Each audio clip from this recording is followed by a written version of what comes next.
bem, é você fazer o que gosta. E eu tenho há 28 anos a charada, que dá alegrias incríveis, e uma delas hoje vai ser realizada. Boteco do Charada, eu sou Gilberto Charada, Eduardo Osmédio, e nós temos aqui um convidado incrível, que veio de longe, veio além de Três Rios, veio aquela cidadezinha ali próxima do Além da Imaginação. Ele é de Taubaté, pelo menos reside atualmente em Taubaté, e é considerado o nosso maior escritor do gênero ficção, terror, suspense. E eu tive o prazer de abrir carteirinha. Para quem? César Bravo. Essa figura incrível que foi abrir carteirinha. Como foi a sensação de abrir uma carteirinha em 2023, César? Vontade de sair de 2023 e voltar. Era demais, cara. Foi reviver uma coisa que eu fiz muito tempo na minha vida, assim. A gente tava conversando um pouquinho antes, né? Que eu não sou tão cinéfalo quanto eu sou maluco por locadora, por fita. Eu gosto mesmo da experiência mais privê, mais em casa, de fazer isso. E era na locadora, então eu vivia lá, eu era o garimpeiro de locadora, cara. Minha formação cultural de gênero no horror nasceu mais da locadora até num primeiro momento que da literatura. Depois eu encontrei... Porque a locadora, ela traz forte o terror, né? Traz. Ela traz forte. Eu lembro que os primeiros filmes que a gente alugava eram aqueles de terror, A Morte do Demônio, que acho até que você alugou ou não? Aluguei, não sei se olha tá que ele alugou. lote, Aos filmes que o César alugou na charada. Filmes interessantes. E tudo em VHS, né, César? Você tem um carinho especial pelo VHS? Eu não posso negar. Por que será? É o livro que eu escrevi, que eu acho que foi mais... Até agora, né? Acabou indo um pouquinho mais... É o que mais vendeu? Eu não tenho o número ainda do 1618, que eu sei que vendeu muito. Mas o VHS, até então, era o que tinha mais performado. O que vendeu melhor. Que legal. Edu, fala alguma coisa. Boa tarde. Eduardo Bom dia, Osmédio. boa noite, olá a todos. Você lembra do primeiro filme que você alugou numa locadora? Primeiro. Provavelmente passou por Goonies, alguma coisa desse período. Eu lembro muito do Goonies, quando caiu na minha mão. Não sei se foi o primeiro. Né? Não foi terror. Não. O terror eu tinha que... O terror você lembra? Eu tinha que usar artimanhas pra assistir o Você tinha medo? O pai, a burlar o pai. Então, em casa nós tínhamos educação religiosa mais preocupada, então era muito aquela coisa de Deus e de onde vem essas ideias desses filmes e como se criam esses filmes, então não era muito... Eu não tinha carta branca pra assistir o que eu queria, até porque o que eu queria também, nenhuma criança teria carta branca pra ver. Porque você não foi na charada, que dava um jeito de você levar esses filmes escondidos, né? Podia pedir. O papai chegava lá, olha, só leva filminho de Walt Disney. Eu já andava irreversível. O que a gente fazia?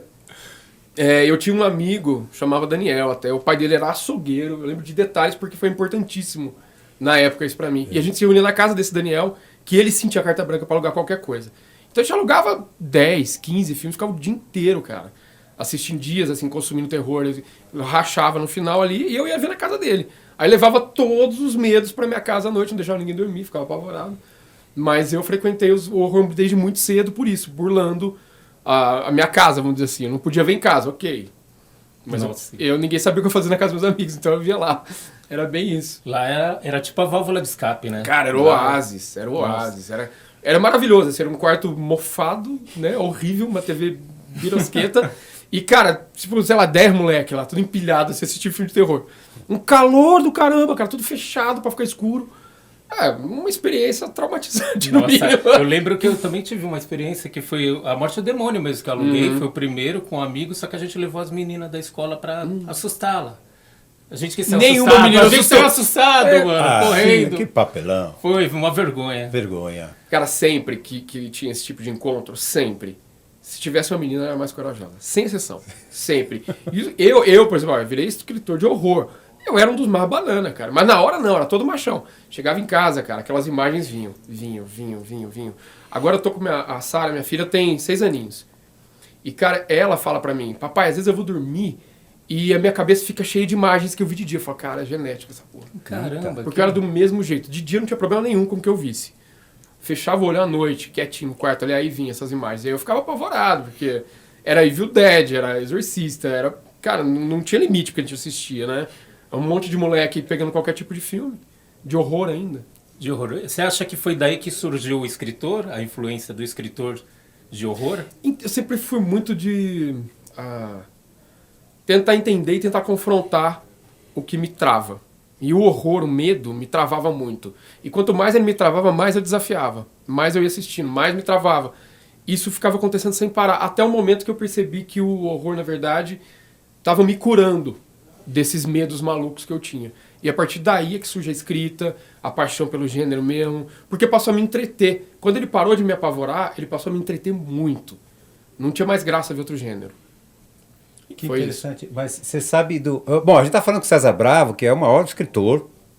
Como é que é carregar esse peso? Que todo mundo fala isso de você. Você é o Stephen King brasileiro. Lógico que é um elogio. Incomoda ser isso que eu queria chamado de saber. Stephen King? Incomodar. O meu maior ídolo, um dos maiores ídolos que eu tenho é o Stephen King. Então, pra mim, é do tipo, será que eu mereço, né, ostentar isso? É a única dúvida, mas né, não me incomoda em nada, pelo contrário. Até porque é tão impossível você ter uma produção, tanto criativa quanto produção mesmo de texto, na velocidade, na qualidade do Stephen King, que o máximo que a gente faz é ter uma correlação ali, né? E é muito bom. Lógico. Ter uma correlação do naipe do Stephen King, né?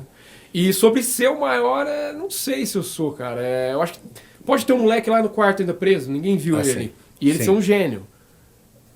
Sabe? Eu acho que no momento que eu ocupo, no cenário que tá, eu tenho um lugar de destaque muito legal. Tô numa editora, Maravilhosa. porra, sabe, sensacional. Não teria o potencial criativo nem de acabamento, de material, de conteúdo mesmo, de venda, né? Vamos dizer assim, se não fosse a Dark Side. Com certeza. Então acho que tem uma sinergia muito grande entre o que a editora faz e o que eu faço, e a combinação disso dá esse casamento, esse né? boom, né? Me tornou mais popular, vamos dizer assim. E esse rapaz que está lá naquela casinha, que pode ser que é um grande escritor, até tão bom ou melhor, o que você sugeriria? O que você cita? Porque deve ter muita gente assim, e nós estamos no Brasil, né? O Brasil é um país que não dá nenhuma avenida para essa pessoa viajar. E o que você recomenda? Como foi um pouco da sua trajetória também, para poder saber se dá para viver disso no Brasil? Eu acho que a gente só tem uma escolha na vida. Ou a gente muda o mundo, ou a gente aceita o mundo como ele está. É isso. Não estou contente com meu país, é isso, meu país é... Mude. Ajude a mudar um pouquinho as coisas. O cenário de literatura não tem escritor de terror ainda muito bom. Na minha época não tinha. Eu tinha 2, 3 nomes, era difícil da gente ter material. Os materiais também, às vezes, não eram exatamente o que a gente queria. Não tinham a exuberância criativa que a gente estava procurando. Então, cara, eu surgi ali. Não existia esse buraco para alguém preencher. E eu tava ali e me dispus a aprender, a ler pra caramba, a fazer exercícios criativos e ficar um pouquinho melhor a cada dia para ocupar esse espaço. Então é isso. Não adianta ficar no quarto chorando se não tiver atitude para mudar a parada. Tem uma hora que tem que confrontar. Vai dar certo? Ninguém sabe. Eu não sei ainda se eu dei certo, para ter uma ideia. Eu tô com 4 livros. Eu acho que pro que eu queria quando eu comecei, eu dei certo. Agora, para onde eu quero chegar hoje, ainda estou no meio do caminho. Então, Mas aonde você quer chegar? Eis a questão. Eu acho que é uma espécie de segurança. Segurança, inclusive segurança financeira. A gente precisa ter isso, né? Senão a gente vai ficar sempre tapando buraco e isso atrapalha até o exercício criativo. Por um lado, você usa a sua dificuldade para criar, mas por outro, tu tem que comer. Tem que pagar a escola de filho, tem que pôr gasolina no carro. Então eu acho que o que falta hoje é eu enxergar que esse mercado é sólido, que não vai ter um vento muito forte, uma crise muito forte, que vai derrubar tudo.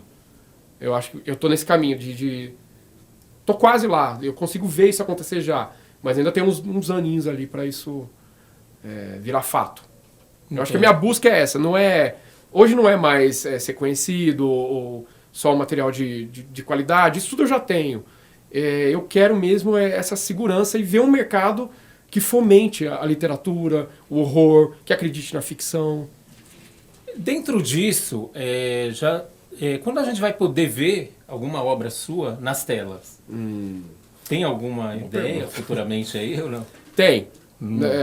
Todos eles já tiveram em algum momento, já foram especulados sobre fazer isso. O Ultracarne chegou um pouco mais perto, tá no stand-by, até porque veio pandemia, aconteceu crise em cima de crise, aí crise política, crise social, crise econômica. Então deu uma desestabilizada no que a gente pretendia fazer. O VHS, também já foi cotado, já caiu na mão de rodada de players, já participou de reuniões, mas ainda também não encaixou no formato que a gente queria. Às vezes a pessoa se interessa pela primeira história. Fala, não, eu quero a primeira e vamos fazer um VHS só da primeira história.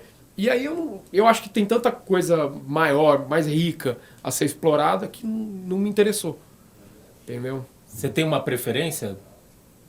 Dentro dos quatro, dos contos. dos livros? Não, dos livros, eu no acho, caso. eu tenho, São filhos, eu né? acho, São filhos, por isso. eu acho que cabe algo. Não, dentre eles é impossível. Não, cara, não dá. Você não escolheria um? Não. Eu acho que cada um, o Ultra Carne, por exemplo, ele é o mais rebelde, o mais selvagem. Dá mais trabalho? Dá, mas eu gosto dele. O VHS fez tudo certo, foi pra faculdade, tá dando um bom retorno, amo ele também. O DVD é meio subestimado, mas é um baita cara. Também. E o 1618, cara, ele chegou pra revolucionar tudo, então como eu não vou gostar dele? Mas para quem assim não conhece ainda o César Bravo e quer conhecer, e qual livro você indicaria para começar? VHS. O VHS? É que o VHS ele dá um panorama de tudo que eu fiz, e inclusive de coisas que eu tô são 16 fazendo. contos, né? É isso? São 18 contos. Ele dá esse panorama inicial, que tem elementos do Ultra Carne, de coisas que eu escrevi antes, e ele vai inclusive para histórias mais sci-fi, que é onde eu estou transitando agora no 1618. 1618. Então ele faz um apanhado mesmo, dá um mapeamento legal ali. O VHS você não chegou a ler, né? Não cheguei a ler ainda. Eu não te emprestei. Ainda, por isso que eu perguntei. A pessoa que vai começar por esse livro, entendeu? Mas é ele. É ele mesmo. É ele. Eu também só li. É impressionante a forma como ele retrata a locadora. Isso eu posso dizer porque eu estou há 28 anos 27 anos numa locadora. Eu agradeço profundamente. E é impressionante, César. É detalhes. Eu comentei isso já, né, Edu? É impressionante. Que é só quem está do lado de cá do balcão, que alguns detalhes assim sutis até. E é impressionante. É o meu conto favorito, por questão, da minha locadora, minha companheira, minha contemporânea. 95. Ela é de 95, essa locadora? Não. A Farstar? É. Ela tá entre o momento de 85 a 95. Ela fecha em 95, que é quando eu abro. Quando abro em quando 95. faz a mudança para os DVDs. Exatamente. E é quando eu abro a locadora, que era um momento que quando eu fui abrir, dizer, não, a locadora tá acabando. Foi um pouquinho antes do DVD, um pouquinho antes. Ele veio um pouquinho depois e havia aquele período, não, chegou a TV a cabo e tal. Então eu tenho eu sinto, e essa história que tá aí, que é muito interessante, ela acontece na charada de pessoas mandarem filmes para você passar para DVD. E eu assisti os filmes, o Edu deve saber disso, o Eduardo sabe, acho que sim. E eu assisti e falei, nossa, aqui tem uma preciosidade. Do lote 9. O lote 9, o famoso lote 9. Lote 9. Que é incrível. E quando eu li, eu falei, nossa, é impressionante, porque eu vi coisas assim de sedução, de adultério e não de crimes exatamente, mas e aí está retratado com uma sutileza incrível, com uma esperteza. Então, embora eu não conheça os outros 3 ainda, agora eu vou conhecer porque eu foi devidamente fui presenteado. E será autografado logo depois que eu abrir, mas eu também acredito que o VHS ele tem ele está no meio, ele está no centro, né? Ele joga e é impressionante. E você já havia me dito que não trabalhou em locadora, mas era um rato. Então conta esse períodozinho de locadora que eu acho que é muito importante. Você já deu um alôzinho? Eu adorava o ambiente, eu adorava tudo na locadora. Eu gostava do cheiro, eu gostava do cheiro, o cheiro. Tem um cheiro vinílico, né, lá no lugar da locadora, né? Tem o cheiro. Eu lembro disso, é uma memória afetiva que eu tenho. Eu encontrava, ia paquerar na locadora. E as menininhas iam na locadora também. Tava o Cezinha lá, tava lá o Germezinho lá também, olhando as meninas. Então, assim, além de tudo, tinha isso. E era onde eu conseguia consumir horror. Era na locadora, não tinha outros lugares. Cinema era caro, não passava os filmes que eu queria ver. Às vezes eu queria ver filme muito antigo que não voltava em cartaz mesmo. Não é que nem agora que tá passando o Massacre da Serra Elétrica, também. Não tinha esse movimento na época. Então era locadora ou locadora, né? E eu curtia ficar lá. Eu gostava de conversar com os atendentes. Eu ficava ouvindo o sabão que o dono dava no atendente. Eu ficava espiando o pornozinho ali. Onde que é que fica? Eu dava uma olhadinha ali. Então tudo isso rolava. Era a minha vivência. Eu descobri com os atendentes que os títulos mais pesadões e tal ficavam atrás, porque a capa era muito ultrajante às vezes. Então eu ficava escondidinho. Então o que tinha no começo era só aperitivo. O bom mesmo estava lá atrás, escondidão. Tudo isso eu aprendi frequentando. E ouvindo, eu sempre fui muito antena. Eu fico conversando, falo pra caramba, mas eu também tô ouvindo tudo, então fica registrado em algum lugar. Aí na hora de escrever é como abrir uma gaveta, cara. Vai lá, abre. E o VHS foi uma coisa avassaladora a escrita do VHS, principalmente o conto da Firestar. Ele chegou pronto, eu sentei, foi numa sentada assim, depois tem um refinamento e tal, né? Mas aí a primeira escrita foi muito rápida, divertida ao extremo. Eu ri do Renan Fuminho pra caramba, do dono, de tudo. A história ficou tão forte que ela acabou indo pro DVD e ainda vai para outros lugares. Sim. Então acho que foi isso. Foi uma bagagem emocional muito grande e uma bagagem cultural também. Eu tive uma formação cultural que foi muito de videolocadora. Essa parte de audiovisual veio de locadora. E a locadora te indicava os filmes, você que procurava? Não, eu indicava. Eu sempre tinha um de estimação, cara. O cara ali que era o balconista que trocava mais ideia, falava mais, tinha coisas que ninguém sabia e ele sabia, ele me falava. Sempre toda locadora tinha um ou uma atendente e essa pessoa que me indicava. Aí veio... normalmente era assim que despertava. Eu vi um anúncio de alguma coisa na Globo, ia passar um Supercine, sei lá, Poltergeist no Supercine. E aí aquilo já... Pô, que será que tem essa semana de terror no velho na locadora? Aí ficava, cara. Miguelava pra levar 4, 5 e só entregar na outra semana. Miguelava quando eu esqueci de rebobinar, que às vezes esquecia também. Lá cobrava? Lá eles cobravam? Charada nunca cobrou? Nunca. Nunca. Não, as minhas todas. É serviço prestado. Eu não pagava, porque eu era cliente VIP. Você não. Não. Nunca fui cobrado, mas tinha. Eles cobravam, mas eles cobravam. Meu pai, por exemplo, cobrava. Se ele deixasse lá, minha irmã... Não era VIP. Não. Na charada você é VIP, fica tranquilo. Mas eu vou rebobinar por questão de humanidade. Não, porque não precisava. Eu falava, não, eu sou prestador de serviço, está escrito no contrato social que sou um prestador de serviço. Eu que rebobino, não tem que rebobinar. Só que eu aconselhava que era bom, não sei se era verdade, mas eu tive uma informação que era bom para fazer a própria limpeza do cabeçote, o rebobinar, né? Acredito que seja. Faz sentido. Foi uma informação de um técnico. Mesmo, Então, mas eu acho que fazia sentido, sim.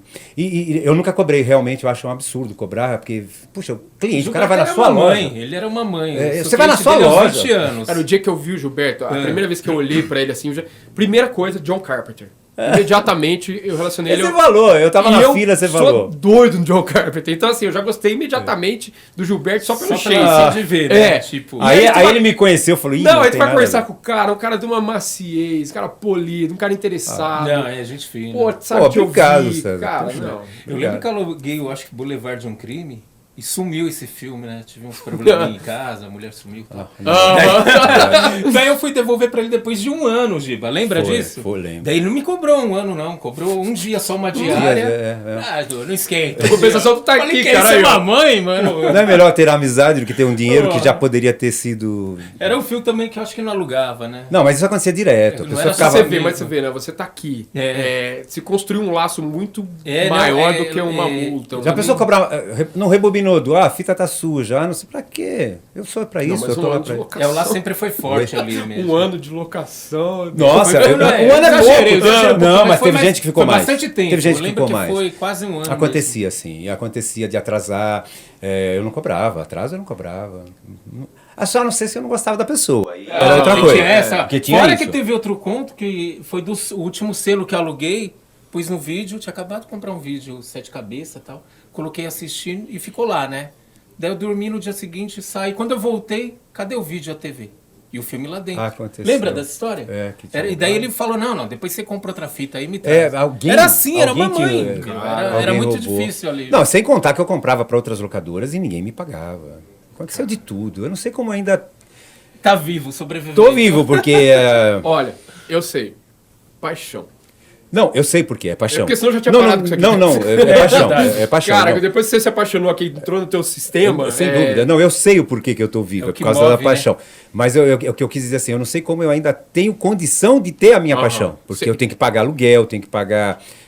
não é fácil não, eu pago aluguel lá em cima, que não é fácil, é um valor alto. Mas a gente consegue, né? Do ajuda também, com os nossos shows e tudo mais. E estamos aqui num boteco com... Cara, César, nossa, isso não tem preço, é o que eu falei de início. Tem coisas que não tem preço mesmo. E essas amizades que a gente adquire... Porque eu sempre falo, a charada é o lugar dos encontros e das coincidências, né? Uhum. E os encontros que a gente tem lá é impressionante, sabe? Essa união, esse encontro. E principalmente, você está trabalhando com comércio, eu sempre falei, eu fui o pior vendedor, porque eu falava a verdade. Eu era vendedor de filme, eu falava a verdade. Esse filme não, pega o outro do mês que vem e tal. Acho que a gente tem que ser honesto e fazer o que gosta, né? E falando em fazer o que gosta, formado em... Farmácia. Farmácia bioquímica. E bioquímica. Formadão. Sou farmacêutico bioquímico dos homeopata. Bons, daqueles que sabem. Homeopata? Também. Eita, mas homeopata... É coisa do além, né? já mostra que eu tenho esse lado mais deliver. Verdade. É farmacêutico, mas aí é outro curso, né? Não, é uma especialização. Uma especialização. Mas você tem que fazer. Mas a homeopatia não é considerada medicina. É considerada. Ela não é holística, não. Ela é medicina mesmo. É medicinal. Sério? Aquele negócio de dividir. É que a base, né, da homeopatia chama de dinamização. É que você, energeticamente, com golpes, você deixa aquilo mais forte. Falando muito rasamente, né? E tem alguns processos da homeopatia. Tem um produto farmacêutico chamado autonosódio. E você pega ele da doença. Então você pega...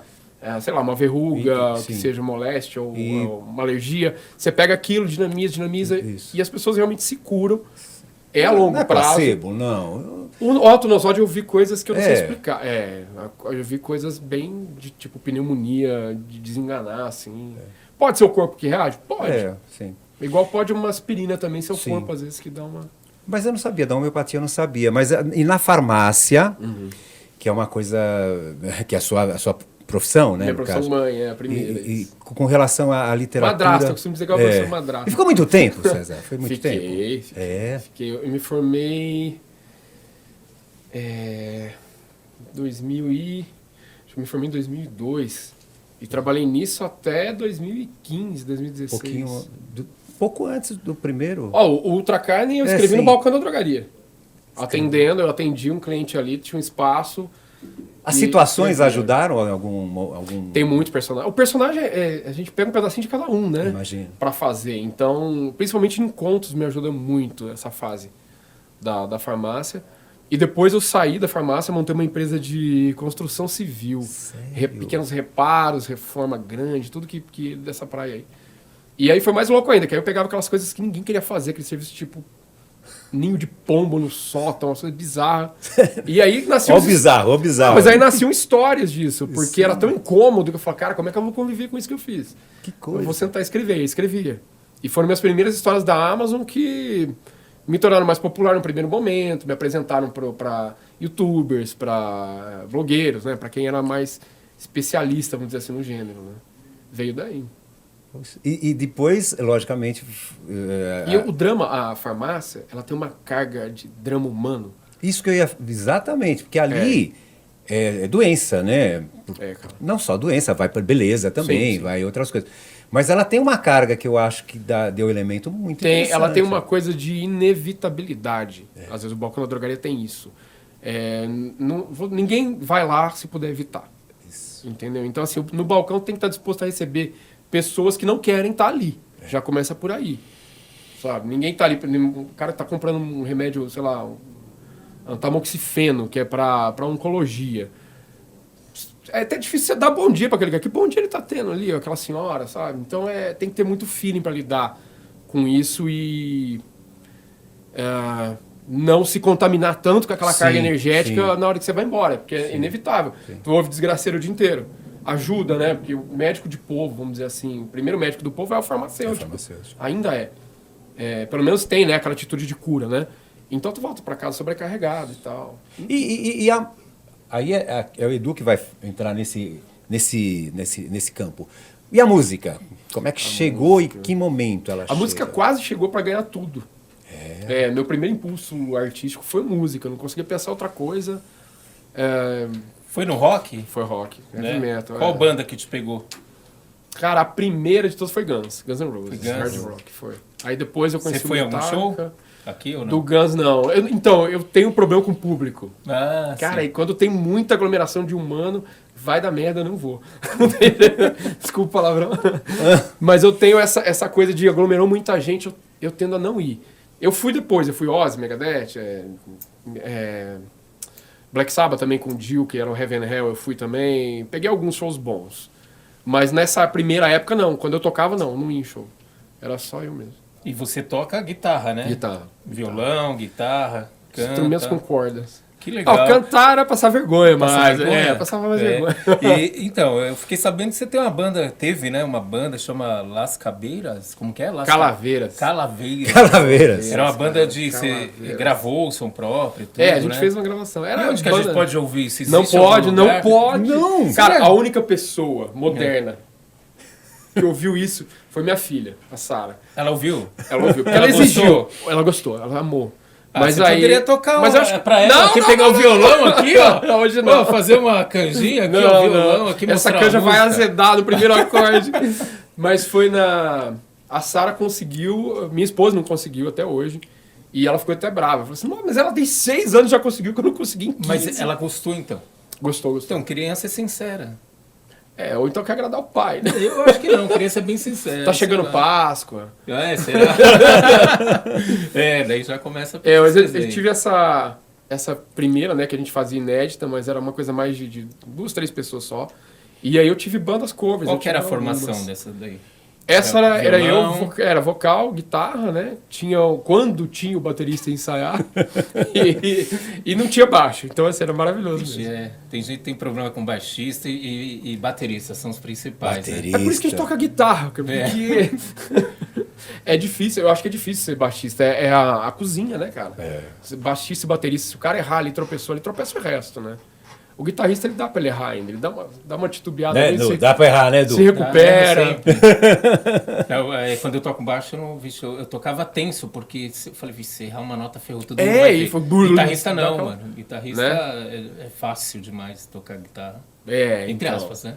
Não é, na verdade. Lógico, mas dá pra errar. É mais fácil de simular, né? Errou, não errou, é que ele ficou louco ali. Não, deu põe de novo o erro que vira acerto. Exato, exatamente. É por aí, né? É legal saber desse seu lado, né? Eu tive uma banda cover de Titãs também um Musical. tempo. Ah, Titãs Titãs também? Titãs, Titãs, cover. cara. A gente tocava E essa outra era autoral? Essa Calaveiras era autoral, Era autoral. música inédita. Aí a gente teve essa da cover do Titãs, eu toquei um tempo no cover do Ramones também. E tinha uma outra que era só pancadaria, cara, chamava Disturbance, cara. E era só podreira mesmo. Essa aí foi que durou... Mas essa era mais death, metal? Assim? Só isso. Só cara. isso? Não, nem sei o que era aquilo. Era bem rápido. E você era o vocal também? Não. Eu mal conseguia segurar a guitarra. Não, mas é difícil Total tocar. iniciante. É difícil tocar isso daí. É muito rápido. É difícil. Cavalgada, tudo, né? Não, naquela época era fácil porque eu não tocava direito, né? Então. Mas é mais difícil, sim. Hoje em dia, por exemplo, você pegar. Hoje eu pego pra estudar riff mesmo, de música boa, música antiga. Não é fácil. Não é fácil. Você tem que ter um vigor físico e um tempo, né? É até fácil de batida. ter, né? O material. Antigamente era difícil ter material, né? Sim. E eu acho que a gente se esforçava mais, conseguia tirar até o som. Hoje você tem um material de mão beijada e tem que treinar mais, não sei o que acontece. Né? É porque o nível de perfeccionismo está cada vez mais alto, né? Antes a gente dava uma enrolada ali, ninguém ia perguntar se você tá errado. Hoje o cara vê. Fala, não, eu sei tocar porque eu peguei lá o tutorial no YouTube, fiz nota a nota, tu errou. É bem por aí. E antigamente a gente aprendia as notas e não tinha tanto material que às vezes a gente ia, você sabe o ré? Aham. A gente procurava cara que sabia o ré. Porque você só Sim, sabia, verdade. não tinha assim uma metodologia fácil, né? E quem tinha não passava. Não, né? nesse começo- eu lembro de um camarada meu que ele tocava pra caramba, a gente ia ver ele tocar, daí a gente ficava olhando, ele fazia assim, escondia, mano. verdade. Ele tinha escondia, isso. mano, filha da mãe, como Tinha que eu vou isso, aprender isso cara. daí, né? E não é fácil, não. Mas conte mais um pouquinho Eu comentei dessas contigo suas que bandas. eu era. Nasci pra guitarra base, né? No solo, cara, era um terror fazer Mas solo. guitarra base é difícil também. Não é fácil. Eu achava mais fácil, pra mim era mais simples. Por mais que você tenha que ter mais segurança ao tocar, você não pode. Não dá pra enrolar muito na base, né? Mas no solo, cara, a agilidade do dedo ali nunca foi minha praia. É que 10 é bem exercício, né? Você tem que exercitar todo cromatismo, dia, treinar as técnicas, né? Não tem jeito. Eu não tinha disciplina. Ou tem técnico ou não tem, né? Daí... E na adolescência, eu cheguei num ponto, assim, de... Eu nunca fui bom em fazer várias coisas ao mesmo tempo. Eu tenho que ter um foco e aí eu vou fazer muito bem feito. Mas eu não fui bom de me dividir muito. E na época, estudar, né, cara? Tive que estudar, passar numa faculdade e tal. E eu tava matando a escola, não queria saber de estudar, eu queria saber de tocar. Então, chegou uma hora que foi meio que imposto também pela família, até falar, cara, não vai dar nada na música, não vou te ajudar também nada. Se você for pro estudo, eu te ajudo. Aí, como bom preguiçoso que eu era na época, acabei escolhendo o que era mais confortável, mais seguro. E fui pra farmácia, pra depois abandonar tudo de novo e escrever terror, enfim. Mas achou seu caminho, né? Achei, assim. Cara, quando você nasce com essa... É igual a sementinha do empreendedorismo. Se você tiver ela, o vírus do empreendedorismo em você, não vai morrer nunca. A arte é a mesma coisa. Cara... Vai estar ali, né? Você Uma hora vai te pode, encontrar. você pode negar a guitarra, você pode negar o livro, você vai acabar com um pincel na mão. Tem jeito. A arte, ela vai ser mais forte que você, porque ela é um impulso mais forte que o teu racional, que é a tua capacidade de suprimir. E hoje você acha que consegue pegar os solos, como você hoje tem um pouquinho mais de tempo, Cara, né? eu consegui tirar, a última que eu tirei agora, que eu fiquei orgulhoso de mim pra caramba, porque eu não consegui nem a pau, foi tirar aquele primeiro solo do One, do Metallica. Sei. Aquele solo ali, a hora que eu tirei, eu falei, não acredito. Então você toca pra caramba. Onde eu estava todos esses Opa. anos? Então você toca pra caramba. Não, mas eu tive que me dedicar muito pra conseguir fazer aquilo ali. Tá vendo? Era o tempo, né? Era. Eu acho que hoje eu tenho a paciência pra fazer. Na época eu não tinha. Queria tocar Ramones, Misfits, sabe? E não é fácil também, viu? Também não é. É por aí. Tocar direito Ramones é difícil, né? É difícil. Dá pra enrolar, né? 3 power chords e tal, tu faz. Mas não é fácil. Mas a batida do Johnny Tanto Ramone... é que eu toco, eu sou mais do blues, assim, tal. E daí eu fui tocar Ramones, daí o baterista olhava, mano, não é assim, Edu, caramba. Como que é então, mano? Não, é tudo pra baixo, aí vem aí, pô. Mas é do meu jeito. E o Johnny, o pior é que o Johnny Ramone, ele não abafa. O Hatfield começou a abafar, o Tommy Iommi fazia alguma coisa... E o Johnny Ramone eu nunca vi, pelo menos nos primeiros discos, eles não abafa a corda. É só pra baixo, violento, e o cara tem um tempo, cara. Ele não mastiga o tempo. Já o Didi Ramone errava tudo, mas era o Didi, tinha que estar lá. E tava lá. Compositor brilhante, né, enfim. Tá. Dessas bandas você falou, qual que você mais gosta aí? Hoje, cara... Tem uma preferência ou não? Eu vario muito, cara, mas eu acho que eu sou muito, muito bizarramente fã ainda de Black Sabbath, cara. Black Sabbath e Ozzy, eu gosto muito dos caras. Metallica eu gosto pra caramba, mas reconheço que hoje o Megadeth, pra mim, é mais banda. Mas gosto. Tudo dessa fase, cara, eu consumo... Mas o Black Sabbath com Ozzy. O Black Sabbath... Então, eu gosto mais com o Ozzy, cara. Os com primeiros. Você gosta ou não? Gosto muito também. Mas o Ozzy, ele tinha uma coisa até amadora naquele começo, que funcionava muito. Você sentia o trepidar da voz do Ozzy, quase um medo, tinha uma coisa estranha. Ele não tinha a técnica do Dio, né? Mas ele tinha tanto o sentimento, o jeito dele cantar, que é único, né? Quando o cara canta pra tirar o lobo de trás da porta, é diferente. No caso do Ozzy, o lobo tava sempre atrás da porta. Sabe? Ele cantava pra sobreviver. Então quando o cara canta pra sobreviver, é outra coisa. Canta pra não se matar ou pra não ficar louco. É a maneira que eu escrevo. Eu ia citar isso. Eu ia falar. Mas é porque o lobo tá sempre ali. Se eu olho pra trás, eu vejo... Se você tem o lobo, eu ia se perguntar. Tá sempre. Eu sempre tô escutando ali. Ele tá aí atrás agora? Sempre. Sempre. Vai aparecer lá. Não tem dois momentos na vida de um homem, né? Um momento muito ruim e um muito bom. Os dois são traumatizantes. Porque o muito ruim tu tá sofrendo. No bom, tu tá com medo de sair dele. Por coincidência, eu vim com o lobo hoje, né? Caraca. Ele tá na frente aqui, ó. Nossa, verdade, cara. Por coincidência. Enfim. Tá vendo? Coincidências não existem. Coincidências. Eu pesquisei, eu liguei o celular. Mas eu tenho um receio muito grande hoje de acordar. Cara, tu não tá escrevendo terror. Tá. Não, tu tá lá ainda. Tá no balcão, ou tá na firma, ou tá trancado no quarto lá sonhando ainda. Chega a ter esse pesadelo, assim? Eu tinha muito. Eu tinha crise de ansiedade que eu acordava 2h30, 3 horas da madrugada, estalado, com uma sensação de culpa danada, não sabia o que era. Hoje eu não tenho mais isso, mas eu tive por muito tempo. Mas isso quando? No começo? Ou... No começo e antes. Quando eu fiz a transição, vamos dizer assim, eu tava com uma filha de 3 meses. Chutei tudo e falei, vou viver de escrita. Como? Se não tem um emprego? Não, vou viver de escrita. O universo vai me ajudar, vai acontecer alguma coisa. Nossa, é bem loucura mesmo, né? Aconteceu, cara. E aconteceu. Que barato. Assim, a Dark Side apareceu, não só no livro, apareceu com uma proposta editorial também. Eu sou editor também da Dark. Sim. Então, consigo tirar esses moleques do quarto, às vezes, e botar na casa editorial, essas meninas. escrevem bem pra caramba e não estão sendo vistas. Falando nesses moleques, o Giba tinha até perguntado no começo, quem está escrevendo hoje em um quarto e está assistindo a gente, o que ele pode fazer para mostrar para vocês? Onde que acha? Mandar original para a editora, para qualquer uma, e conseguir ser avaliado, ainda é um caminho bem difícil. A fila é imensa, cara. A gente deve ter uma caixa de e-mail ali com 3 mil, 5 mil às vezes. Então, assim, é difícil tu acompanhar. Quando tem um concurso literário, é diferente. Aí lê tudo. Entendi. Porque no concurso tem que ler. Então, assim, não é que tem que ler. Tu se programa, aumenta a equipe, compõe a equipe se for necessário, para dar conta de ler tudo. Aí você tem a garantia de realmente passar por uma análise.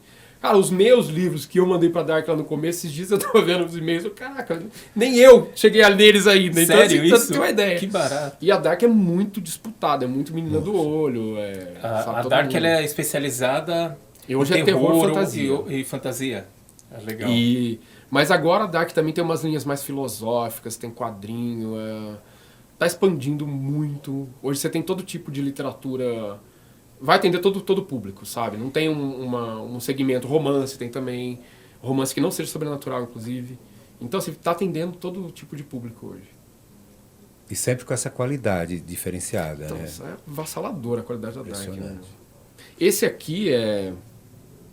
Aliás, César, pode pegar cada um e dar um alôzinho de cada um, assim? Tipo, como se você fosse vender aí pra quem não conhece.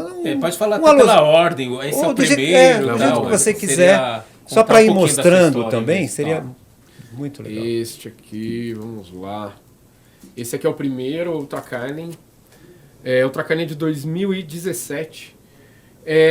Eu acho ainda que é um dos mais pesados. Ele tem uma carga de demonologia, de dilema humano, de dor, sacrifício, canibalismo. Ele flerta com tudo isso. Então, assim, pra mim ainda... E ele tem um humor sarcástico muito pesado. O humor dele já é pesado. Então, eu acho que o mais pesado, vamos dizer assim, pra mim ainda é ele. Esse é do tempo da farmácia.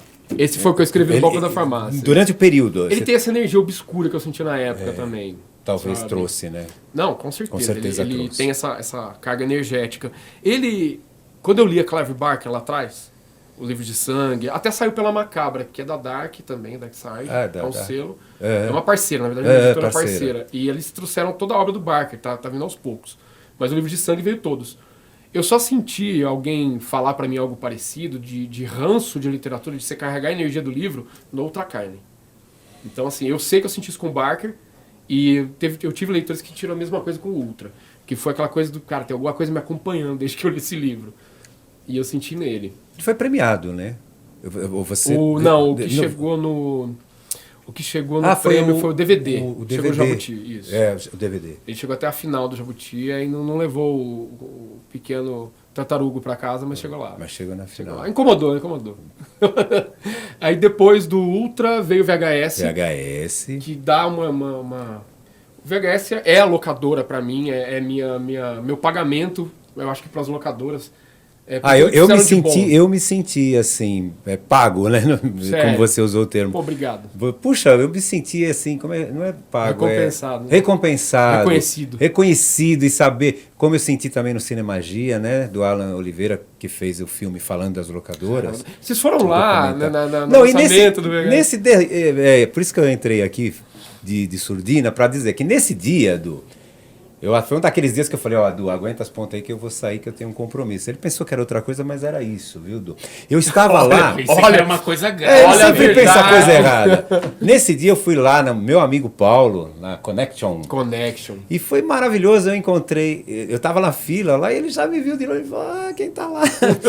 Foi muito legal. Ele confundiu, né? Com o John, né? Ele pensou que... E foi um dia maravilhoso, mas foi muito legal aquele dia. O ambiente estava gostoso, o local maravilhoso, no Copan. A música tocando direto. Você lá, então, né? Foi lá. Eu não conhecia o Sérgio, não. Eu não conhecia o Você já conhecia também, não? Não conhecia. Não. Eu lembro muito, a trilha sonora, não sei quem foi o Anjo de Luz que colocou. Eu lembro. Hellraiser. Alguém colocou Hellraiser ali, deixou. Fica tocando. E ficava aquela sinfonia, ficou o lançamento... exatamente. Esse é um? Esse tem um inferno aqui primeiro. também. Esse é o inferno, já não é tão... não é tão, né, mas esse não é o primeiro, né, que você trouxe ali? Tem uma TV pra colocar. Tava essa trilha, verdade. E hoje, então, tem umas coincidências muito estranhas Tem. nesse mundo. É. O Doug Bradley, ele é casado com a Steph... o sobrenome dela é italiano, eu não vou lembrar exatamente. Sculo, acho que é. Ela é uma artista plástica, do grotesco também, de horror. Cara, e ela é genial. E aí eu acabei no Instagram falando com ela um dia e tal. E, cara, ela é meu elo vivo com o Doug Bradley, que fez o Hellraiser. Eu vou ver no círculo de amigos dele da Pensilvânia, é o Tom Savini. É amigão deles também. Eu tô maquiador de cinema, que fez o Dawn of the Dead, vários filmes de zumbi com Romero, era o Savini. Então, assim, eu acabei tendo chance de estar perto dessas pessoas graças ao horror. Então, cara, são meus ídolos, sabe, meu?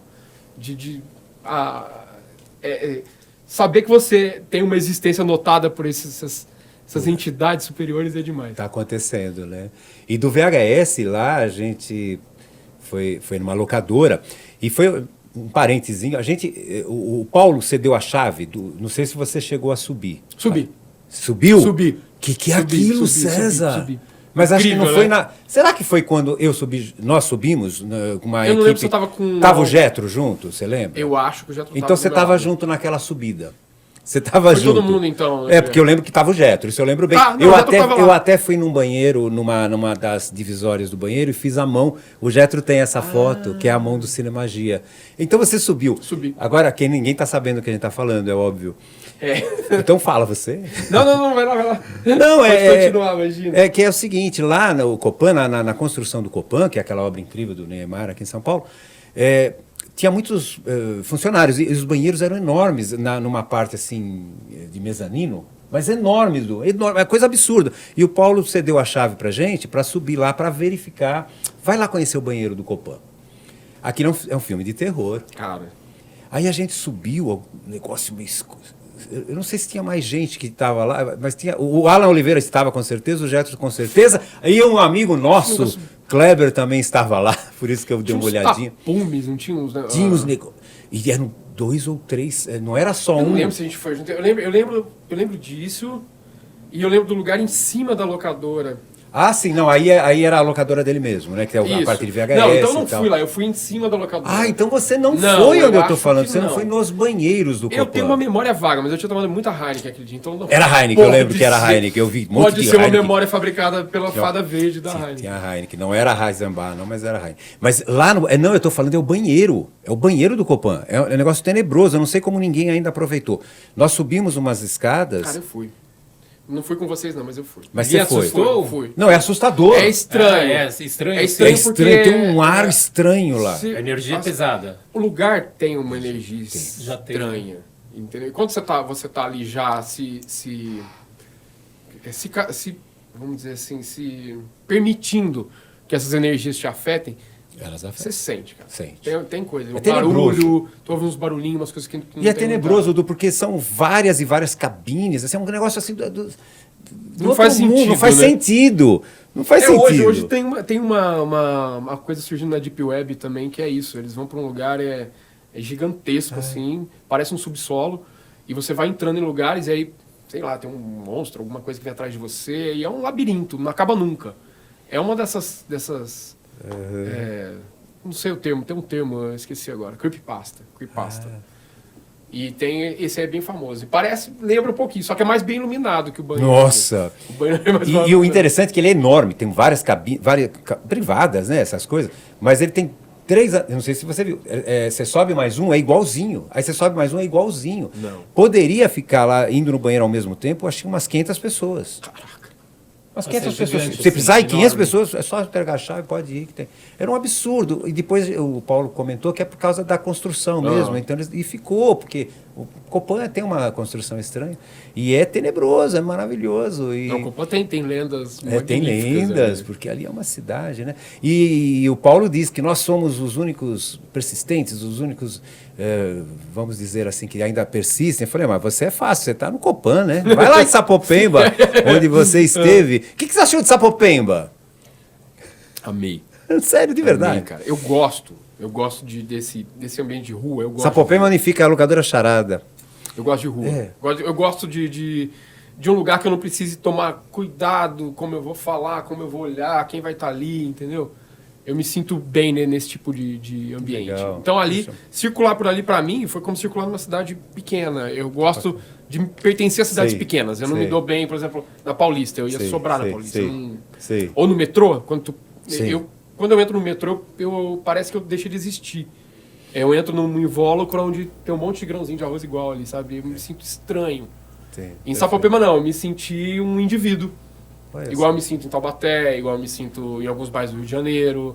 Quando eu fui pra Manaus, é incrível Manaus também, sabe? Tu se sente único ali naquele lugar, é especial. Quando tem uma selva de pedra mesmo, de muita gente junto e despersonaliza um pouco. Eu não gosto muito dessa sensação, sabe? E da locadora? Você sabe que é mais... Pô, a locadora foi... Deixa ele falar da locadora, Edu. Deixa ele falar da A charada. locadora foi a viagem no tempo total. Ah, cara. que legal. E, Eu não, fiquei esse muito solo contente. ali ainda, eu acho um Marshall, um Valve State ali, já fiquei doido lá, também. É né? verdade. Do Juan, hein? Do meu amigo. Hein? Cara, Deixou Juan. lá já faz Juan. um ano. Não deixe mais lá, hein, Juan. Eu- Alguém pode pegar... Quase. Ele queria saber o preço, já Eu queria já sei o levar. Epifone dele. Eu devia ter te mostrado o Epifone dele, Les Paul. É É. fantástica, linda, maravilhosa. É que não deu tempo, né? Muito Preta, rápido. não. Não, É ela vinho. é laranja com meio... Ah, é a Sunburst. É Sunburst. Isso. E eu tenho uma chinesa sem vergonha, ela vinha, Ah, você cara. tem? Você tem? Eu tenho uma Les guitarra? Paul, tem umas par delas lá. Umas par? É, tem. Ele tem um- bastante. Colecionador de guitarra Tem também. Ah, toca, tem, É. toca. Não, Gosta da- eu de gosto- guitarra, não tem jeito. Eu vou te ajudar, vamos reparação sair isso- desse assunto é. do toca. Isso aí é reparação histórica. Porque, eu tinha guitarra muito vagabunda quando eu era moleque, aí eu acho que até hoje eu fico comprando guitarra pra tentar compensar. É, tem A isso. sua primeira foi a Jennifer? Não, Innsbruck. Explica pra sua mulher que é Jennifer. É. A Jennifer. Olha, Jennifer. A minha foi uma Dolphin. A Jennifer é uma ordinária. cara. Ordinária. A minha foi a Dolphin. A Dolphin. Não, eu Nossa, tive era- uma Innsbruck indecente. E você não acredita, eu comprei essa guitarra pra entrar numa banda do Black Sabbath cover, só que eu só sabia fazer uns acordes, umas musiquinhas. Daí meu amigo ficou me esperando um ano. E eu tinha entrado no conservatório que o professor parecia o B.B. King. Daí eu falei, ele viu uma fita cassete, ó, eu quero tocar sabá, que eu vou entrar numa banda. Daí um mês nada, era o pato aqui, pato lá, Raul Seixas, misturou várias Quem músicas. quer pão? Passa um ano, o cara falou, mano, não dá mais pra te esperar não, já arrumei outro guitarrista. Eu falei, pô, seu Alberto, não tirou a música aí, meu, do sabá pra mim? Vou te falar a verdade, é coisa do diabo. Ele era crente, mano. Por que você não me falou antes, então? Eu fui tocar sabá muito depois, meu.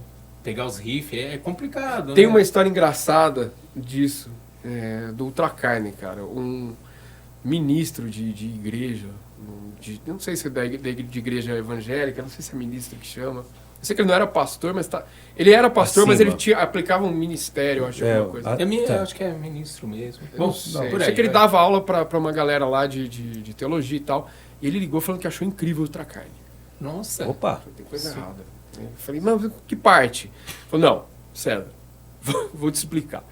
Quando eu quero falar como o diabo pensa e como o diabo age, ninguém Nossa. faz isso melhor que o Ultra Carne. Nossa. Então eu uso no meu Como ministério pra falar, exemplo, o diabo é isso aqui. Você chegou legal, ao Ele é máximo. lisonjeado, Isso é o cara. máximo. Acendi 3 velas pretas aquele dia lá. É o máximo. Olha, Cara, foi um ele momento... usa como... Foi icônico pra mim aquilo. Eu falei, aqui eu cheguei no ápice. Mas isso aconteceu mesmo. Que legal. Ó, vamos voltar que você falou E só não, de dois parou livros, no... né? Parou, agora vamos pro DVD? Sim, teve o VHS. VHS, O VHS tinha dado muito certo. Sim. Tá? Mas a gente tinha uma ideia de fazer... Ou fazer VHS, sequências de VHS mesmo. Ou então... Seria tranquilo, possível. Ainda existe. Mas aí veio pandemia, veio Ele foi, sentimentos. foi antes, um pouco antes. O VHS é pré-pandêmico. antes, Esse é pandêmico. Né? Isso. Então tinha muito sentimento de angústia, de peso, de... era diferente, não seria uma continuação. Eu percebi que era um outro livro. Sei. De repente poderia ser um livro gêmeo, parecido, mas era um outro tipo de material. E aí veio o DVD, que são histórias, eu acho, mais pesadas. Então tem começa num cemitério, numa coisa bem fúnebre, bem difícil mesmo. E termina nesse mesmo lugar. Então, são 2 contos, Dó maior e Dó menor. 2 contos? O que abre Dó maior e o que fecha entendi. Dó menor. Então tem essa... Ou é o contrário, não lembro bem agora. Eu sei que tem essa coisa do Dó como nota musical, mas também com piedade. Então a gente queria colocar música também em algum projeto e acabou entrando muito no DVD. E tem uns contos muito muito diferentes também do que eu fazia, sabe? Ele vai para ele tem desde a coisa demonológica também, ele flerta com isso, traz elementos do Ultracarne, passa por muito elemento do VHS, e ele dá uma preparada até pro 1618 na coisa do sci-fi. Ele tem essa coisa de romper dimensão e você ir para uma estrada de assassinos, e não é bem nessa dimensão. Aliás, César, só do VHS, ele tem o subtítulo, né? Verdadeiras Histórias de Sangue. Verdadeiras Histórias de Sangue, VHS. Isso. E o DVD? Devoção Verdadeira a D. Eu imagino, mas esse D... Esse D não tem um significado. Ah, não tem, então Não. eu imaginei errado. Não, tem vários. Então eu imaginei certo. Na verdade, ele tem vários. Eu costumo pensar, a resposta padrão a que eu cheguei na conclusão foi: a gente tem Deus, a gente tem diabo, e tudo que tem no meio é dor. Então, pra mim, é isso. Seria quase uma devoção verdadeira a Deus, ao diabo e à dor. Então ele mistura tudo ali. É que eu não li, mas eu imaginei que o D fosse Deus. E tem outras também, tem nomes, tem gente que brinca e fala que a devoção verdadeira é Darkseid. Não deixa de ser uma verdade, que eu sou devoto dos caras também. E eles são também. Eu quero acreditar que sim. Sim, são. Mas o DVD tem muito essa coisa de devoção ao gênero, ao horror mesmo, a trazer esses elementos novos, a brincar com a realidade e transformar parte da realidade na ficção também, misturar tudo.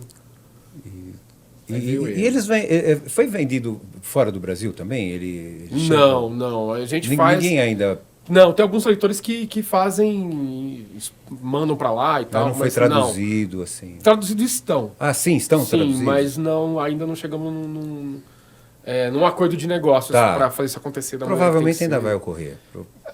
Eu quero acreditar que sim, porque eu acho que é meio que inevitável, né? Você chega num certo ponto do mercado aonde você já consegue acenar lá para fora novos públicos.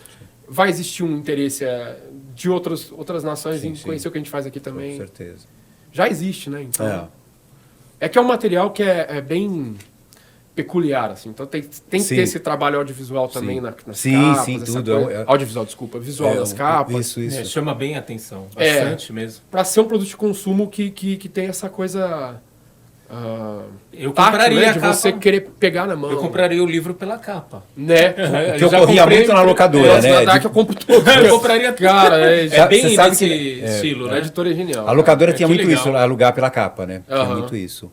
E eu gosto, eu não sei porque eu chamo de 1618, mas não é 1618, é 1618. Esse é o quarto, né? A hora que tu lê, tu vai ver que é outra coisa ainda. É uma constante. Ele tá dentro. Ele é uma constante matemática. Eu imaginei. Agora que você falou, eu já até imaginei. Aí ele vai para esse lado, mas aí ele tem uma simbologia, por que tem esse número e tal, né? É porque eu imaginei assim, eu não li também esse livro, mas eu imaginei que não é 1618 o ano, né? Isso eu já tinha quase que certeza. Você é místico? Sou bastante. Bastante, né? Dá pra perceber. Hoje eu não fecho nenhuma porta, sabe? Eu não acredito piamente em nada. Até a minha religião, a maneira como eu abordo divindade, minha relação com divindade é assim. Eu não acho que a divindade é do jeito que foi apresentada a gente. Eu não consigo crer nisso. Mas eu também não descreio na divindade. Eu acho que está ali em algum lugar. Eu só não consegui achar o formato que eu consiga aceitar, ou crer, ou vivenciar aquilo em toda a sua plenitude, né?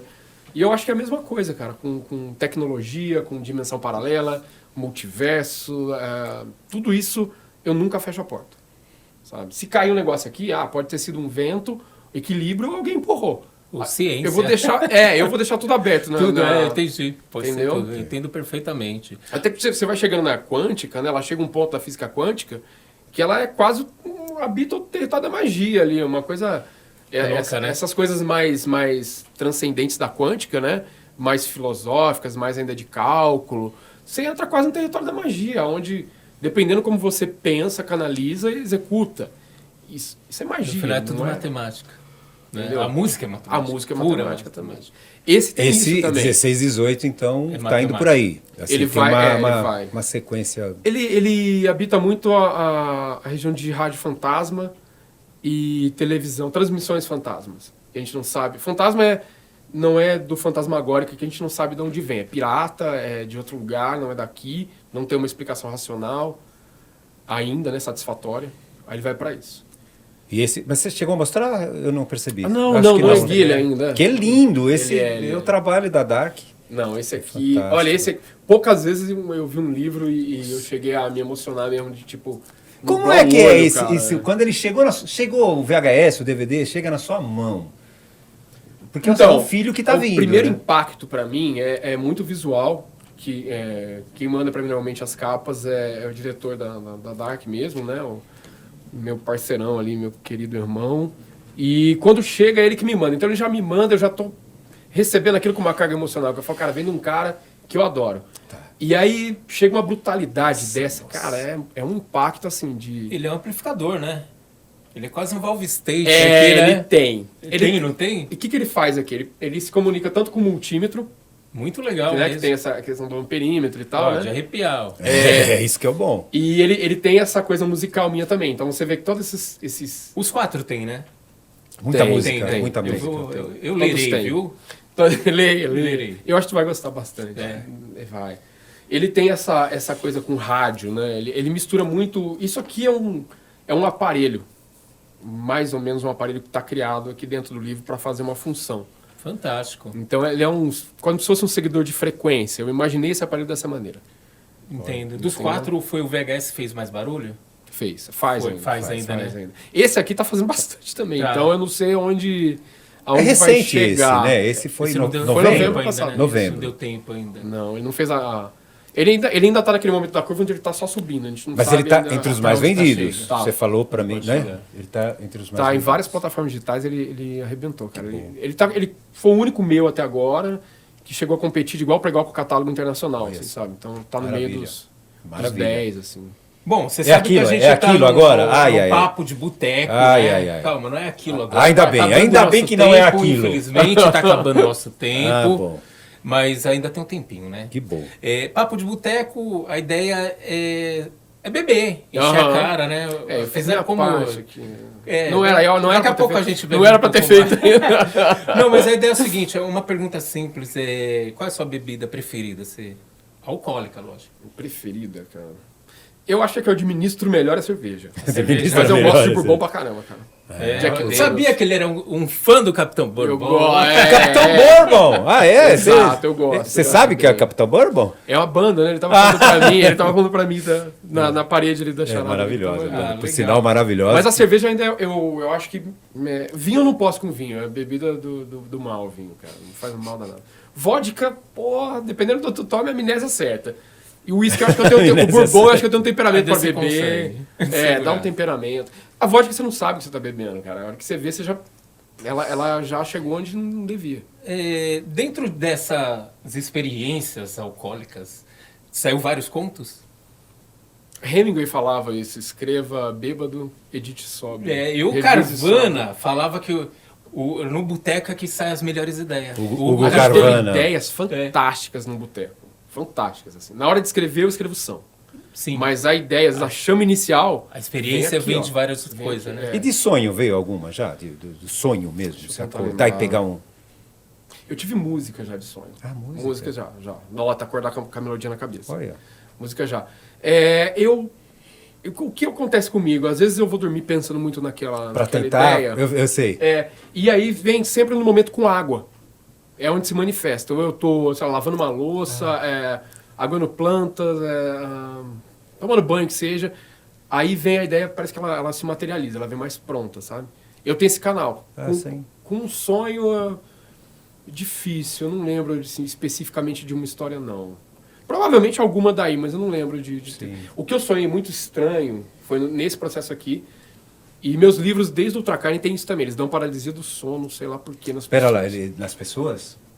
Eu De já tive uma pesadelos vez esse bizarros. negócio, é terrível. Já várias pessoas. Não foi uma, Mas- mas de 4, 5 pessoas. Mas você diz na leitura do livro? Não, só vai dormir e aí tem essas experiências malucas, assim. Ah, sim. Ou pesadelos, ou... A paralisia do sono eu achei mais interessante, porque foram pessoas diferentes falando a mesma coisa. Falaram, cara, li teu livro, aí acordei... Então, me- isso que eu perguntei. Depois Após de- a leitura, A pessoa acaba de ler antes de dormir ali. Vai dormir, E aí, no meio do Algum dos livros específicos? O VHS causou mais. Mais o VHS. Mais o VHS. Nossa, ele é mesmo? Olha aí, Então esse vai ser o último que eu vou ler. Não, vai ser o primeiro. É legal, é legal. É legal. É Não, terrível, tem mas é medo. legal. Esse aqui, eu tive um sonho muito louco no processo dele, quando eu tava escrevendo ele já, assim, mais pro final até, que eu tive 2 sonhos. O primeiro foi como se tivesse uma entidade, alguma coisa, assim, era um borrão em cima da minha cama, eu abri o olho e vi esse borrão. E, cara, ele subiu e pixelou, como se fosse sabe, Sim. Atari, com aquela Sim, definição sim, porca sim. de Atari? Tipo aquilo, ele pixelou. E sumiu. E aí, cara, eu tava acordado, não acordei, sabe? Eu tava acordado já na hora que eu vi isso aí. E aí, minha mulher do lado, eu acordei ela, tava tudo bem? Ela, não, tá tudo bem. Você acordou? Ah, acordei sozinho. E falei com ela só no outro dia disso, mas foi estranho ver isso. E teve uma outra que eu sonhei que eu tava, de alguma maneira, verbalizando alguma outra inteligência, coisa, ser. E eu não consigo. A impressão que eu tive nesse sonho é que meu aparato vocal não conseguia falar.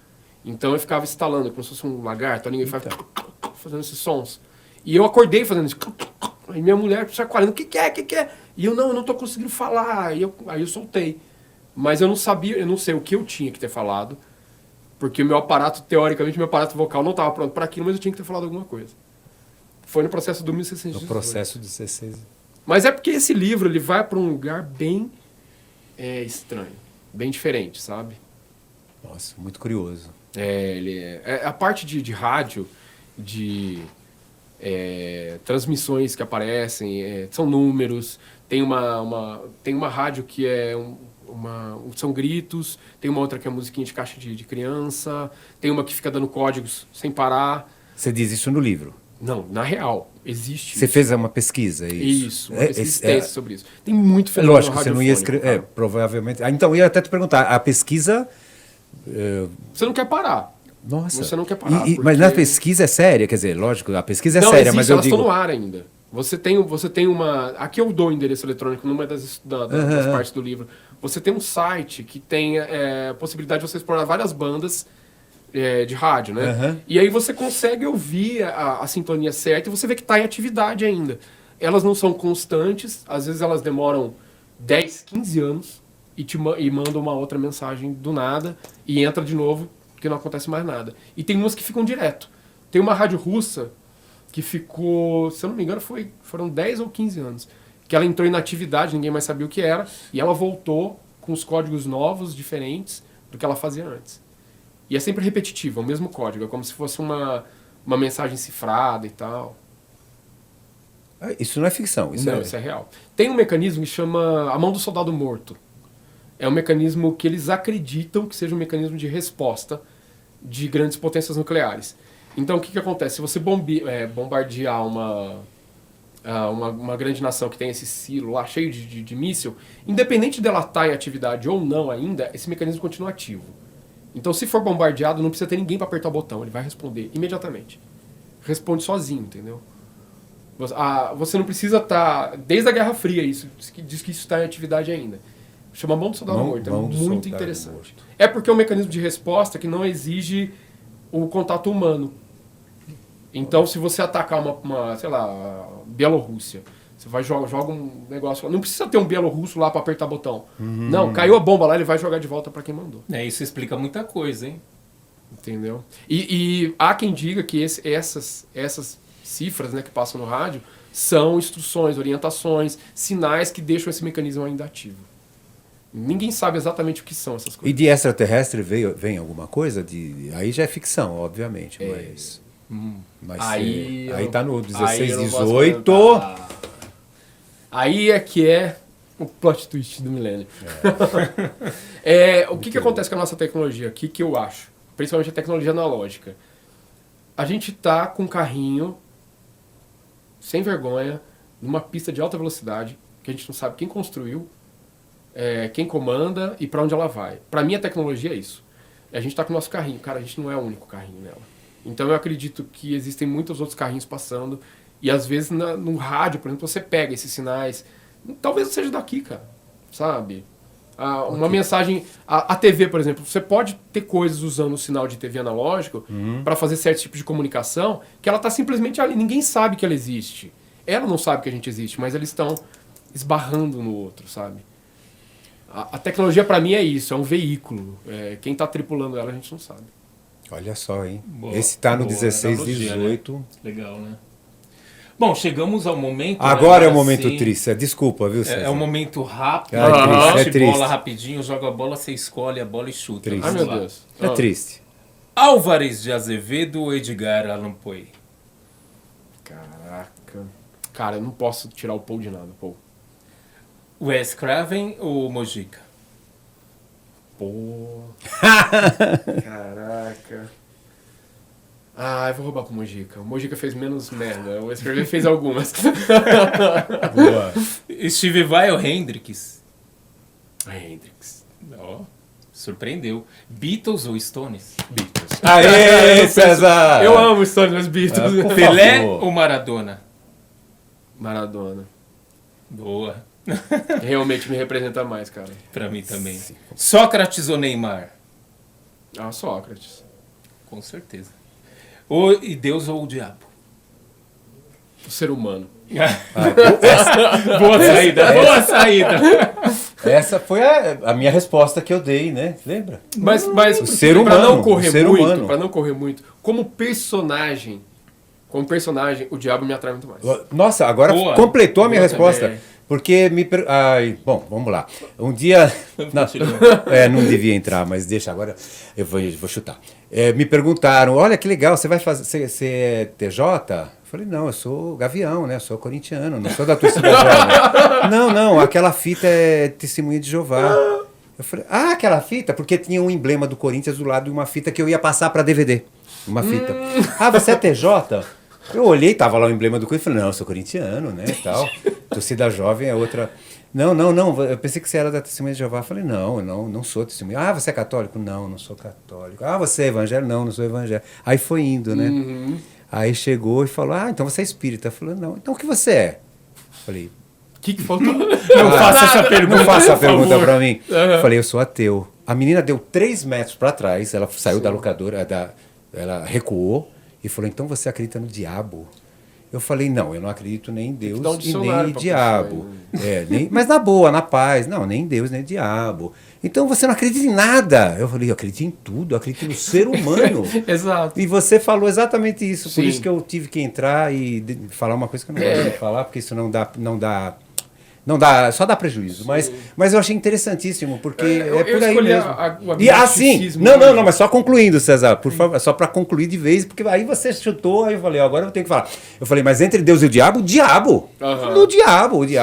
O diabo é o pai do rock. Eu Não, acho o diabo é o até diabo, que- ele tem mais...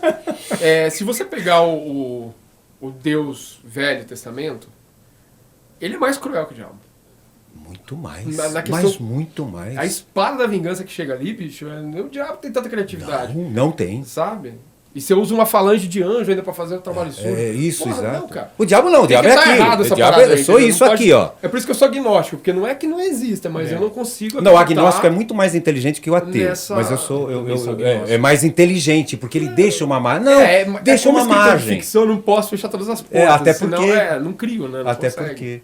Tinha mais o pá daqui, pá dali? Pá dali, pá daqui já foi, né? Eu gostei dos Beatles, porque ele é Rolling Stones, eu sou Beatles e Cara, eu gostei. os Beatles eles eram mais bonzinhos, vamos dizer Eu assim. não sei porque né? ele falou que eu sou Beatles. De onde que ele tirou Não, isso? você é Rolling Stones. Não, eu sou Beatles. Tá bom, então tá bom. Até 20 anos atrás, agora eu sou Stones. Cada cara, dia eu sou uma coisa. Tem isso. Eu também. acho que os Beatles tinha alguma coisa nos Beatles que redefiniram a parada toda. Sim. Não sei o que é. Eu sei que, assim, quando eu vi Beatles a primeira vez eu lembro. E a minha filha, quando eu vi a primeira vez, a coisa que ela falou foi: põe mais uma. Você tá brincando com 6 aninhos? Então, eu só fui tocar violão por causa Sei lá. dos Beatles. Senão eu Então. não ia tocar. Meu primo toca, tinha a banda dos Beatles cover. Quando eu vi com 14 anos Beatles cover, ele tocando num Natal, Sim. eu falei, eu quero aprender violão, me ensina. Ele falou só o seguinte, Mi menor, só aparece quando tiver o violão. Só comprei o violão depois de 6 meses. Você acha que eu apareci depois de 6 Não. meses? Todo final de semana eu tava lá, me ensina uma Entendi. nota. Pô, mas é Beatles. Sim. Lógico. Tem uma coisa nessas pessoas extraordinárias que alcançam o inconsciente coletivo. Cara, isso existe na música, isso existe Tudo, né? na literatura, isso existe no cinema, na interpretação. Tem ator que é um delírio, não é um cara. Você fala, esse cara não é humano, sabe? Eu acho que é Milton Gonçalves, né, que é um autor brasileiro. Eu acho aquele cara uma brutalidade, cara. O ator que morreu há pouquinho Isso. atrás. O ele ator. fez, Sim, a Milton- Diaba, né? Isso, Ele Milton fez vários Gonçalves. filmes Cara, fantásticos. ele é um cara que ele parece quase não humano de tanta potência É. que ele tem na interpretação. Então tem alguns caras que você olha o Pelé jogando bola. Sim. Eu gosto do Maradona, porque o Maradona é porra louca. E por isso. Mas o Só Pelé... não tem como- comparação não, como Pelé com jogador. Maradona. Mas o Pelé jogando Pelé. bola, cara, ele transcende o que o humano... O que a gente entende que o humano pode fazer. É verdade. Sabe? E alcança alguma consciência, eu acho. Alguma coisa É bem por aí mesmo, né? que não é muito natural, eu acho. César, César. agradecer imensamente, né, sua participação aqui hoje. Pô, eu A que gente teria agradeço. mais 2, 3, 4, porque tem muita conversa aqui. Foi muito legal, né? Foi muito legal, César. Como eu disse já desde o início, tem coisas que assim, a gente tem um orgulho enorme, né, de conseguir. E uma coisa que eu consegui, de tantos clientes que eu tive, e tenho ainda, né, porque acabei de abrir uma Sim, carteirinha, Espero 666. que continue muito tempo. Não, a gente Vou ainda abre local. carteirinha, mas Golden Years aí eu vou levar pra casa, não quero nem. Mas mais do que os clientes, é a amizade. Isso é o que mais me norteia a manter a locadora em pé. E o Du sabe disso. A gente nunca pensa, pô, a gente precisa ganhar dinheiro. Olha que gozado. A gente, né, Du? Ou você pensa nisso? Eu, pelo Nunca. menos, não. A gente pensa em manter aquele espaço aberto, sabe? É um espaço de encontro. É não retroceder, né? Poder continuar com aquele pote de ouro ali, né? É, Nosso, né? e isso, e avançar numa coisa atrasada, de lá atrás, né, dos anos 1995. A pessoa fala, mas ontem, não tive, segunda ou terça, sei lá, sexta-feira, nossa, mas eu não sabia que ainda existia locadora, né? Que ainda tem Isso, locadora. conta aberta é todo Mas dia. é todo passa dia, alguém lá e todo vê, dia, Que isso, é. uma locadora? Né? Todo Nossa, dia, todo é, dia. nossa. Então a gente, mais do que manter, assim, por manter e tal, é manter para ter esse prazer de ter César Bravo com a gente aqui no Boteco do Charada. Pô, Só tenho a agradecer, César, mas de coração mesmo, um carinho enorme de ter te encontrado, de ter você aqui com a gente. E fala o que você quiser agora, né? Antes fala dos seus contatos, né? Dos beleza. canais onde pode encontrar. Tem os o- filmes, os livros, né? Os livros, que são Adquirir, filmes, né? São filmes. Tem tanto audiovisual no meio. Tem, né? tem. Áudio e visual, porque tem música, né? Tem áudio, Todas as citações. tudo, trilha sonora. Cada tudo. conto do VHS você abre com Tem. uma música, então tem música pra O caramba. Gilberto estava me contando. Tem. Né? Muito louco. Bom, eu principalmente no Instagram, que é César Bravo, _ autor. A gente vai escrever isso aí. É, já vou Escreve, né? acompanhar. Escreve, É o né? principal. O Twitter, às vezes, eu vou lá dar uma tijolada ou outra, mas não frequento muito. Você Não frequenta tenho mais paciência. o Instagram. Instagram, legal. Twitter, o Facebook quase morreu, o Twitter tá meio comatoso, então eu gosto ainda. Orkut também não, né? Não, Orkut você isso aqui eu usa, também tô parei. usando Orkut, Não, eu também parei lá, então. Isso aqui eu também não frequento mais. Mas é mais no Instagram. Onde eu Instagram. bato papo, Aí a gente vai converso. deixar anotadinho, mas é legal. Muito legal. Ponto de venda, eu gosto de sempre falar que a Dark, Da né, Dark, o site da Dark lógico. vende, porque a Dark ela manda marcadores especiais. Sim. Sempre tem um brindezinho Sim. ou outro, uma promoção especial, um combo. Então, assim, é muito legal também visitar o site da Dark por essa pacote completo, sabe? Sim, Tem tudo. sim, Senão tu vai lógico. comprar o livro, às vezes Não, no lugar, não, só vai achar sim. o livro, não vai ter os marcadores, a experiência toda de leitura vai ser um pouco diferente. Muito. Mas também tem na Amazon, tem na Livrarias Curitiba, que eu acho também que tem essa coisa de kitzinhos também. Livraria Leitura eu sei que tem também. Nada maiores tu vai achar, sabe? Se não chegou ainda, é porque o 1618 ele É bem recente chegou a também, esgotar em alguns lugares que a gente Esgotou, queria mandar. Mas já tá tudo sendo resolvido aí pra encher os Antes de leitores. finalizar, que é o Du que vai finalizar, né, Du? Você Sim. sempre faz aquela É, pergunta. Pergunta não, é só uma... Mas eu queria só... Outra coisa que me veio à cabeça agora. O seu relacionamento com as pessoas que te encontram, né? Com os seus fãs, né? Como é que é isso? Saber que você é um ídolo de alguém, como é que fica estranho. isso? É estranho. É estranho pra mim, porque aonde eu habito, eu continuo sendo o mesmo cara. Mas pra essas pessoas eu sou algo além. Então certeza. Mas é também um pagamento, cara, porque eu trato como se fosse parente mesmo, a família, consanguíneo. Sim, verdade. Melhor verdade, amigo. verdade. Porque se não fosse essas pessoas, cara, se não fosse essas compras de livro, eu não teria a capacidade de ser um pai tão bom quanto eu sou pra minha filha, um ser humano tão bom pra sociedade, um marido mais legal pra minha mulher, sabe? Então eu tenho que ter essa paz, e são eles que me dão essa paz, esse valor afetivo, essa troca, essa recompensa. Vem dali. Então, a vontade que eu tenho é abraçar todo mundo, cara. E, tipo, vamos pra um boteco. É isso. É isso daí. Até o próximo. E agora temos o último momento. Que é o momento Abujamra. É outro triste. Homenagem a Abujamra, as provocações. Provocação. Fala o que você quiser em 13 segundos, que eu parei em 13 segundos. Você tem 13 segundos para falar o que quiser. Sobre a vida, sobre a morte, sobre o que quiser. Tá. Valendo. Valendo! A gente tem que acreditar na gente um pouquinho, principalmente quando o mundo duvida da gente. É assim que se faz a diferença. É um mundo cão, mas a gente tem que saber alimentar. E ele vira o nosso melhor protetor. É isso daí, valeu! É isso, César. Valeu! Pô. E até a próxima a todos. Obrigado. Obrigado, César. Obrigado, eu. Junto, cara.